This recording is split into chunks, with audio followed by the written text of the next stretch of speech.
Oh, les Algériens, quel peuple de nerveux, toujours énervé, toujours zèbre, toujours sanguin ceux-là. Bref, vous voyez cette information qu'on a propagée dans l'imaginaire collectif comme étant une vérité, elle n'est absolument pas vraie, du moins pas entièrement. En fait, on aime trop dire, ouais, les DZ, ils ont le sang chaud, c'est des nerveux, ils sont impulsifs, végétaux, etc.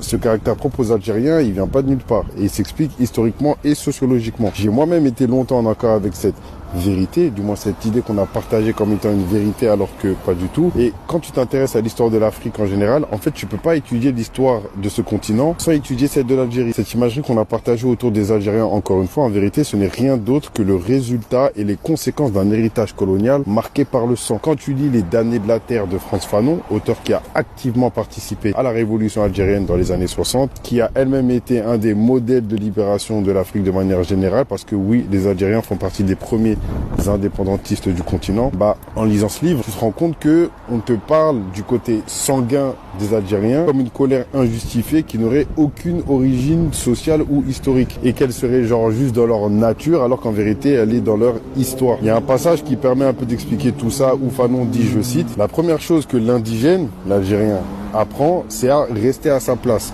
à ne pas dépasser les limites. C'est pourquoi les rêves des indigènes sont des rêves musculaires, des rêves d'action, des rêves agressif. Je suis tombé sur un article aussi très bien écrit d'Esprit sous Mood, je vous mettrai le lien et pour ceux qui veulent vous passerez un DM, qui en parle comme une mémoire qui n'a en vérité jamais eu droit à la parole. En 61, dites-vous, on attèche des Algériens dans la Seine. Zéro procès, zéro excuse, nada. En fait, comment vous dire, c'est pas que les Algériens c'est un peuple de sanguin ou violent, c'est ce qui leur est arrivé dans l'histoire qui l'était. Ce caractère propre et fier qu'ils ont, c'est juste le résultat de l'histoire, encore une fois, d'un peuple longtemps dépersonnalisé, infantilisé, opprimé, rejeté, déshumanisé, aliéné, etc. Tu ne peux pas, après avoir traversé tout ça pendant des décennies et des décennies, et ensuite reprocher à cette descendance de manifester une personnalité trop impulsive. Et le tout sous prétexte qu'elle n'est pas en accord avec des normes fixées par les descendants de ces mêmes oppresseurs. Moi, je suis des Z. Mes parents, ils me racontent leur histoire. Mes grands-parents aussi. Je vais développer le même caractère, les gars, je vous dis la vérité. Arrêtez de croire que les colonies, c'était il y a 1000 ans. Il y a une scène très intéressante dans la série The Boondocks. Pour ceux qui l'ont pas vu, c'est un banger. Je vous conseille d'aller la regarder. Huey Freeman, un des personnages principaux, dit, je cite, « Je n'ai pas de patience envers l'homme blanc qui tente de nous apprendre à comment répondre à l'oppression tout en le confortant dans ses propres privilèges. Il n'y a aucun monde